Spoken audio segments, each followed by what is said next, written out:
Chief justice of India DY Chandrachud का सवाल।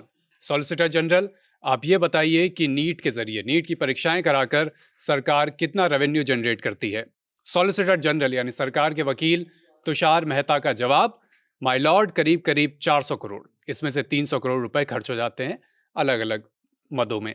इसके बाद CGI का अगला सवाल, और आपने क्वेश्चन पेपर्स के परीक्षा के जो प्रश्न पत्र हैं उसके ट्रांसपोर्टेशन के लिए प्राइवेट कुरियर कंपनी हायर कर ली। ये बड़ा कटाक्ष, ये बड़ी टिप्पणी सुप्रीम कोर्ट में हुई 18 जुलाई को। नीट के मामले पर सुनवाई हो रही थी। इसके अलावा क्या क्या बातें हुई, अलग अलग पक्षों ने अपनी क्या दलीलें रखी, इन सब पर हम विस्तार से बात करेंगे। हमारे साथ प्रशांत है। प्रशांत इस बारे में और डिटेल देंगे। तो पहले तो मैं ये बता दूं कि इससे पहले जब सुनवाई हुई थी 8 जुलाई को, तो वहाँ पे मेन सीजीआई ने बोला था कि एनटीए कुछ सवालों का जवाब दे। उसमें से 3 बड़े सवाल थे कि पहली बार पेपर लीक कब हुआ, ठीक है, और पेपर शुरू होने और पेपर लीक के बीच में कितना समय था, ताकि ये मतलब डिग्री पता लगाई जा सके कि मतलब पेपर लीक कितने बड़े लेवल पे हो सकता है। तो एक ये चीज़, और कैसे फैला मतलब ऑनलाइन मीडियम या सोशल मीडिया। तो उन्होंने कहा, उस वक्त कहा था कि सोशल मीडिया के अगर थ्रू हुआ है तो वो बहुत बड़ी तादाद में हो सकता है। तो इसमें जो आज सुनवाई हुई उसमें 3-4 पहलू मेन थे। एक जो सीबीआई को उन्हें पत्र दाखिल करने को बोला था उस पे, तो उस पे अब सुनवाई हुई। तो जो याचिकाकर्ता हैं, जो स्टूडेंट्स के याचिकाकर्ता हैं, नाम है नरेंद्र हुड्डा आई थिंक, जो वकील हैं। तो उन्होंने वो बोला कि वो रिपोर्ट हमारे पास नहीं आई है। तो सीजीआई ने बोला कि मामले की जांच हो रही है, और अगर आपको ये रिपोर्ट सौंप दी जाएगी तो जांच प्रभावित होगी। मतलब एक तरीके से वो संवेदनशील रिपोर्ट होगी, ऐसा उन्होंने कहा। एक और बात पे बहस हुई कि कितने स्टूडेंट्स का मामला है। तो हुड्डा वकील हुड्डा ने बताया कि सरकारी मेडिकल कॉलेजों में कुल 56,000 सीटें हैं, प्राइवेट मेडिकल कॉलेजों में कुछ 52,000, यानी कुल 1,08,000 सीटें हैं, और पेपर दिया 23 लाख स्टूडेंट्स ने। एक मामला ये था। तो सीजीआई ने जब पूछा कि मतलब इतने में गलत तरीके से कितने स्टूडेंट एंट्री ले सकते हैं, तो याचिकाकर्ता ने बोला कि ये सिर्फ 1 लाख लोगों का मामला नहीं है। 23 में अगर आप 1,08,000 घटा रहे हैं तो 22 लाख लोग मतलब स्टूडेंट्स और भी बचते हैं, तो उनका भी मामला है। तो उन्होंने जब ये पूछा तो कि इस कि स्थापित किया जाए कितने स्टूडेंट्स प्रभावित हो सकते हैं। तो एनटीए ने जो 1,08,000 सफल लोगों में से कितनों ने याचिका दायर की है, सीजीआई ने ये सवाल किया, तो एनटीए ने बताया कि 1,08,000 में से जो 38 हैं, हाँ, जो मतलब क्योंकि वैकेंसी है टोटल 1,08,000, तो 38 ने याचिका मतलब दाखिल की, वो याचिकाकर्ता के साथ जुड़े हुए हैं। तो तुषार मेहता जो सरकारी वकील हैं, उन्होंने कहा कि 131 छात्र ऐसे हैं जो 1,08,000 छात्र के अंदर नहीं आते हैं, जो दोबारा परीक्षा चाहते हैं, और 254 छात्र ऐसे हैं जो 1,08,000 छात्रों के अंदर आते हैं और दोबारा परीक्षा का विरोध कर रहे हैं। तो एक बात ये हो गई जिस पर याचिकाकर्ता ने कहा कि क्योंकि एनटीए के पास ऐसा कोई आंकड़ा नहीं था, तो ये बताना कठिन होगा कि वो सेग्रीगेशन जिसकी बात कर रहे थे, तो वो मुश्किल होगा। अब एक और मामला आता है जिस पे आज एक और बहस हुई कि सेंटर चेंज को लेकर। जब फॉर्म भरे गए थे उसके बाद राजस्थान से एक मामला आया था कि कई स्टूडेंट्स डिमांड कर रहे थे कि सेंटर चेंज वाली प्रक्रिया दोबारा एनटीए स्टार्ट करे।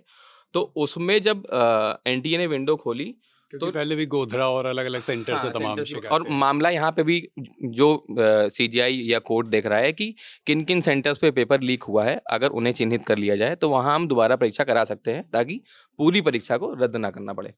तो जब सेंटर चेंज की बात आई, तो राजस्थान में जब एनटीए ने वो सेंटर चेंज के लिए विंडो खोला, तो लगभग 15,000 स्टूडेंट्स ने अपने सेंटर चेंज कर लिए थे।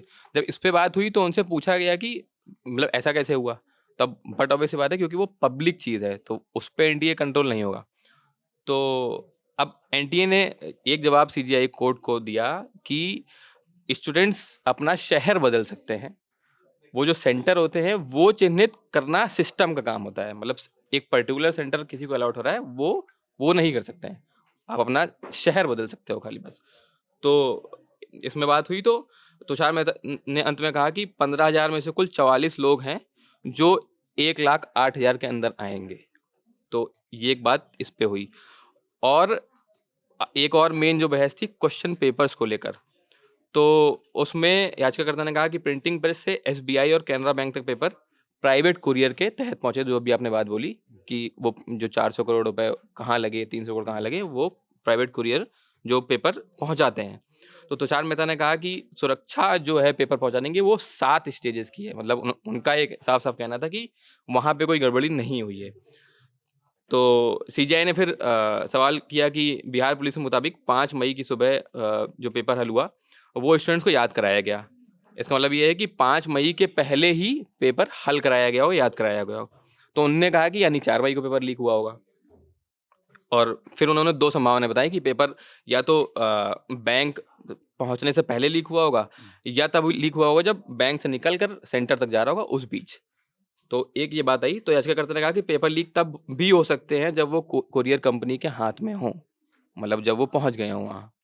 तो एक बहस इस पे हुई। और अंत इसी में वजह से प्राइवेट कोरियर कंपनियों का जो भी रोल है, उस हाँ, पर वो बहुत सुप्रीम कोर्ट की वो सख्त टिप्पणी हाँ, भी आई और उसका रोल अब सवालों के घेरे में भी है। हाँ, तो अंत में जो मोटा-माटी अभी तक जो निकल के आया है, तो सीजीआई ने आदेश दिया कि एनटीए 12 बजे तक 20 तारीख को यानी शनिवार को सारा नतीजा अपलोड करे। उसमें ये ध्यान रखा जाए कि किसी भी स्टूडेंट्स की पहचान जारी ना हो और वो जो नतीजा है वो सेंटर वाइज़ और अभ्यर्थियों के संपूर्ण अंक उसमें होंगे। मतलब सेंटर वाइज़ डिटेल होगी ताकि ये पता लगे कि मतलब किस सेंटर में कितने मार्क्स आ रहे हैं स्टूडेंट्स के।